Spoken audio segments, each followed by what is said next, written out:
Step 11. We sought through prayer and meditation to improve our conscious contact with God as we understood Him, praying only for knowledge of His will for us and the power to carry that out. The first 10 steps have set the stage for us to improve our conscious contact with the God of our understanding. They give us the foundation to achieve our long-sought positive goals.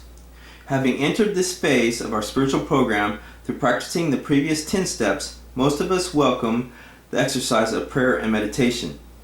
Our spiritual condition is the basis for a successful recovery that offers unlimited growth. Many of us really began to appreciate our recovery when we get to the 11th step. In the 11th step, our lives take on a deeper meaning. By surrendering control, we gain a far greater power. The nature of our belief will determine the manner of our prayers and meditations. We need only make sure that we have a system of belief that works for us. Results count in recovery. As has been noted elsewhere, our prayers seemed to work as soon as we entered the program of Narcotics Anonymous and we surrendered to our disease. The conscious contact described in this step is the direct result of living the steps. We use this step to improve and maintain our spiritual condition. When we first came into the program, we received help from a power greater than ourselves. This was set in motion by our surrender to the program. The purpose of the 11th step is to increase our awareness of that power and to improve our ability to use it as a source of strength in our new lives. The more we improve our conscious contact with our God through prayer and meditation, the easier it is to say, "Your will, not mine, be done."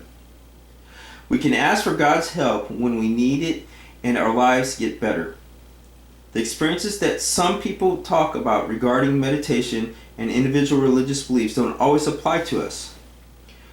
Ours is a spiritual, not a religious program. By the time we get to the 11th step, character defects that caused problems in the past have been addressed by working the preceding 10 steps. The image of the kind of person that we would like to be is a fleeting glimpse of God's will for us. Often our outlook is so limited that we can only see our immediate wants and needs.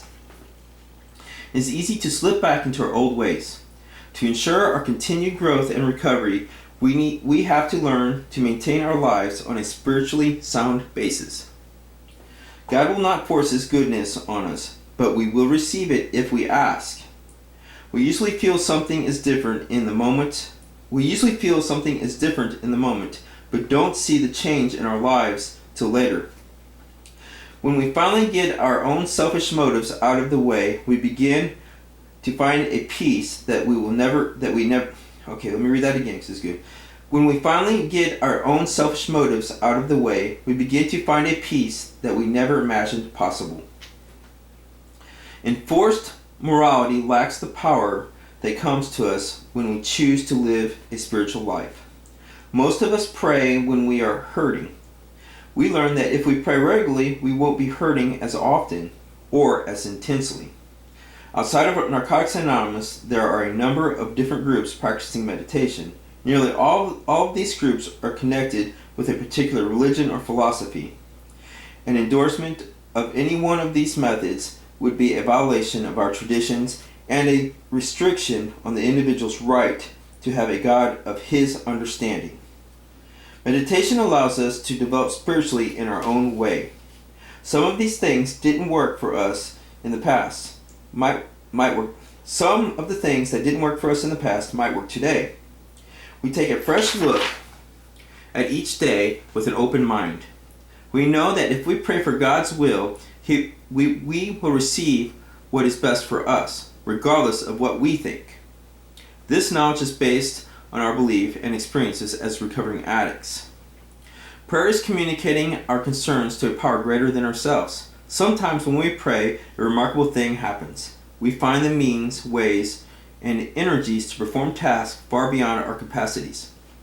We grasp the limitless strength provided for us through our daily prayer and surrender.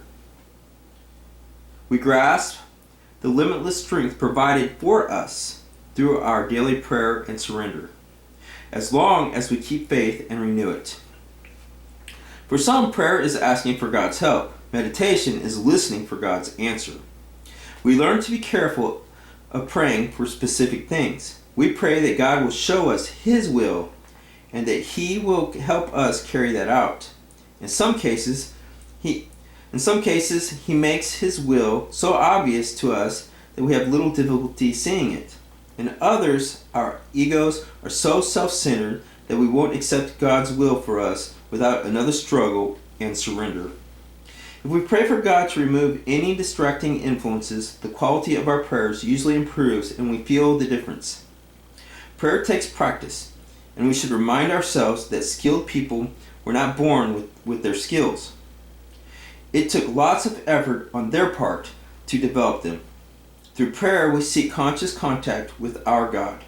In meditation, we achieve this contact, and the 11th step helps us to maintain it. We may have been exposed to many religions and meditative disciplines before coming to Narcotics Anonymous. Some of us were devastated and completely confused by these practices. We were sure that it was God's will for us to use drugs to reach higher consciousness. Many of us found ourselves in very strange states as a result of these practices. We never suspected the damaging effects of our addiction as the root of our difficulty and pursued to the end whatever path offered hope. In quiet moments of meditation, God can become evident to us. Quieting the mind through meditation brings an inner peace that brings us into contact with the God within us. A basic premise of meditation is that it is difficult, if not impossible. A basic premise of meditation is that it is difficult, if not impossible, to obtain conscious contact unless our mind is still. The usual never-ending succession of thoughts has to cease for progress to be made. So our preliminary practice is aimed at stilling the mind and letting the thoughts that arise die a natural death. We leave our thoughts behind as the meditation part of the 11th step becomes a reality for us. Emotional balance is one of the results of meditation, and our experience bears this out. Some of us came into the program broken and hung around for a while, only to find God or salvation in one kind of religious cult or another. It is easy to float back out the door on a cloud of religious zeal and forget that we are addicts with an incurable disease. It is said that for meditation to be of value, the results must show in our daily lives. This fact is implicit in the 11th step, His will for us and the power to carry it out. For those of us who do not pray, meditation is our only way of working this step. We find ourselves praying because it brings us peace and restores our confidence and courage. It helps us to live a life that is free of fear and distrust. When we remove our selfish motives and pray for guidance, we find feelings of peace and serenity. We begin to experience an awareness and an empathy with other people that was not possible before working the step. As we seek our personal contact with God, we begin to open up as a flower in the sun. We begin to see that God's love has been present all the time, just waiting for us to accept it. We do the footwork and accept what's being given to us freely on a daily basis. We find relying on God becomes more comfortable for us. When we first come to the program, we usually ask for a lot of things that seem to be important, wants, and needs. As we grow spiritually, we find a power greater than ourselves. We begin to realize that as long as our spiritual needs are met, our living problems are reduced to the point of comfort. When we forget where our real strength lies, we quickly become subject to the same patterns of thinking and addiction that got us to the program in the first place. When we forget where our real strength lies, we quickly become subject to the same patterns of thinking and action that got us to the program in the first place. We eventually redefine our beliefs and understanding to the point where we see that our greatest need is for knowledge of God's will for us and the strength to carry that out. We are able to set aside some of our personal preference because we learn that God's will for us consists of the very things we most value. God's will for us becomes our own true will for ourselves. This happens in an intuitive manner that cannot be adequately explained in words. We become willing to let other people be who they are without having to pass judgment on them. The urgency to take care of things isn't there anymore. We couldn't comprehend acceptance in the beginning. Today we can. We know that whatever the day brings, God has given us everything we need for our spiritual well-being. It is all right for us to admit powerlessness because God is powerful enough to help us stay clean and to enjoy spiritual progress. God is helping us to get our house in order. We begin to see more clearly what is real. Through constant contact with our higher power, the answers that we seek come to us. We gain the ability to do what we once could not. We respect the beliefs of others. We respect the beliefs of others. We encourage you to seek strength and guidance according to your belief. We are thankful for this step because we begin to get what is best for us. Sometimes we prayed for our wants and got trapped once we got them. We could pray and get something, then have to pray for its removal because we couldn't handle it. Hopefully, having learned the power of prayer and the responsibility prayer brings with it, we can use the 11th step as a guideline for our daily program. We begin to pray only for God's will for us. This way we are getting only what we are capable of handling. We are able to respond This way we're getting only what we're capable of handling. We're able to respond to it and handle it because God helps us prepare for it. Some of us simply use our words to give thanks for God's grace.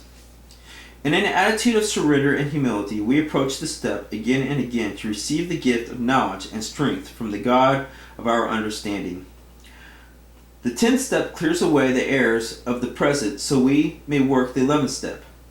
Without this step, it is unlikely that we could experience a spiritual awakening, practice spiritual principles in our lives, or carry a sufficient message to attract others to recovery. There is a spiritual principle of giving away what we have been given in Narcotics Anonymous in order to keep it. By helping others stay clean, we enjoy the benefit of the spiritual wealth that we have found. We must give freely and gratefully that which has been freely and gratefully given to us.